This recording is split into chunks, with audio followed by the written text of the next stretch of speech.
Parents, know that I am assuming you have already seen my previous video, which showed the faults of the first Hero Factory line, which is a huge ripoff. If you have not seen that, there may be some things that you miss in this one. Even so, I am not here to talk about that again. I'm here to show you how much better this toy is. One thing I really love about these sets is that they have the same packaging and prices of the original Heroes, but the contents of this box are much more rewarding than the other one. I really don't see why anyone would choose that over this, given that they're basically the same package, but this has a better product. So how's the building experience? In one word, better. There is a lot more to play around with than the last batch had. It's not much more complicated than the previous build, but there is a lot more substance to it. While the first line was a watered-down Bionicle under a new name, these figures go beyond those figures and do a few tricks Bionicle never even tried.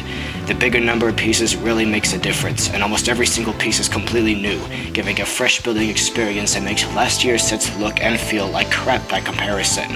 Unlike the first Hero Factory line, which made me sad, I actually enjoyed building these every time. There are many new molds in these sets. They aren't nearly as specialized as those of the last line. They're much more basic, and some might think that makes them kinda bland, but now there's so much more you can do with them. See, most Bionicle figures had elaborately detailed molds with lots of kibble and very little actual plating, though they looked very cool. The details on these figures are minimalist and very plain looking by contrast, but there is an upside to this. Because LEGO didn't spend so much money and time on making a few pieces with loads of detail, they were able to make a lot of new pieces with adequate detail. They don't look bad. If anything, it looks more like actual armor than what we've had until now. But the real selling point is that these come in so many sizes it helps prevent the figures from all looking exactly the same. Okay, now let's look at a few things that you may find interesting. This figure has a skeletal structure littered with balls. Up until now, ball and socket joints have been primarily used to connect a figure's limbs, giving them posability and structure that mimics our own bodies. Hero Factory has made a bold move and taken this a step further. Now the balls and sockets are also used to connect a figure's armor to their body, almost like it's the figure's skin. In some ways, this is really cool. There is a drawback though. Since these are the first figures to use this intriguing new system, there aren't a lot of others to build on. So mixing these new pieces with older Bionicle sets which use other means of connection for armor plating can be difficult. The villains, which I'll get into some other time, have bigger, better versions of most of the pieces the heroes have. These have more room for pins and axles and what have you, which makes them easier to fiddle around with and to combine with older sets. The heroes, though, get pint-sized pieces that almost exclusively use the new connection system. The heroes aren't bad, though. You just can't do as much with them as you can do with the larger villain sets.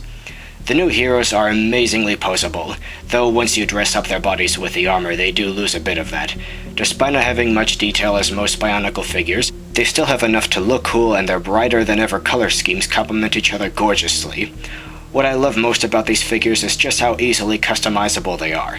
Each set gives you 5 or 6 pieces of armor that you can fiddle around with and rearrange however you want. You don't have to make these figures look just like they do on the box. I sure didn't. If you think you can make them look better, go ahead and try. Make your heroes look the way you want them to, and the more of them you have, the more you have to work with. The last line gave you hardly anything to do but look at the figure once it was built, and most Bionicle figures were criticized for similar reasons, though to a lesser extent. But even a single one of these sets can be fiddled around with in seemingly limitless ways. Even the weapons most of the heroes come with are made of several pieces and can be reconfigured if you want to make them look different. You aren't limited to making these guys look like they do on the box, and I think that's just great. There are only 2 gripes I have with these figures. First, even though there are cool new pieces used to make these cool new weapons, some uses of these pieces just feel kind of lame. Surge's guns and Breeze's tonfas just feel like the creators got lazy. But that's what mocking is for. Also, I dislike the new helmets very much. All 6 figures wear the same dome-shaped helmet with some fancy headgear attached. A few of these attachments feel practical and appropriate. Some of these, though, are very jarring, and once you get past these attachments, they all look the same. These sets are completely devoid of any individual personality because they all have the same expression, which just amounts to YAR. Up until now, for the last decade, we've gotten lots of cool masks and helmets that gave these characters their own personal flair and made them unique. Even last year's sets were just dripping with character because the helmets conveyed this well. But now, after so many years of this, these things really do look like they're just robots. They still look cool, but something's missing. They just aren't as relatable anymore. But you know what? If you're like me and you were dumb enough to buy any of last year's sets, problem solved. Those little complaints aside though, these sets are great, and you're getting a lot more for your buck than you would have before. If you have $8 to spare and you have to choose between the first line and this line, picking up one of these guys would be a much smarter idea. Since these are the cheaper sets of this line though, they still feel limited in some ways. The heroes are still very cool, there's simply more you can do with the villains if you're willing to spare another $5. This is actually an even better deal, since you're getting twice as many pieces as the heroes come with. Do I recommend these sets? Just look at it this way. I only liked the first line enough to buy 2 of them. I liked these guys enough to buy all of them. I think that's all that needs to be said. There's just so much more to do with this line than before. And hey, even just throwing a few Bionicle pieces into the mix can go a long way. Something along these lines.